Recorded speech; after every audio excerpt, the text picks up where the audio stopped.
rất vững chãi. Đó là pha can thiệp của Jairo Finho. Bứt tốc là Châu Ngọc Quang. Đội chủ nhà đang chơi hưng phấn. Châu Ngọc Quang, động tác giả dứt điểm HAGL.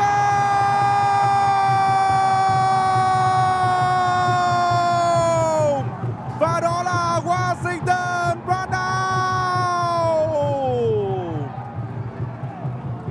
Bàn thắng thứ hai của Washington Brandao kể từ khi trở lại với Hoàng Anh Gia Lai. Và những phút giây thực sự là thăng hoa của đội bóng phố núi.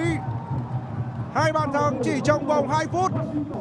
Và thật là chóng vánh khi mà chỉ hơn 6 phút đội chủ nhà đã dẫn BKMX Bình Dương 2 bàn. Ngọc Quang không việt vị.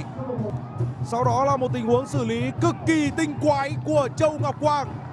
Những động tác giả liên tục để có thể truyền xuyên qua hai chân đỉnh Khương.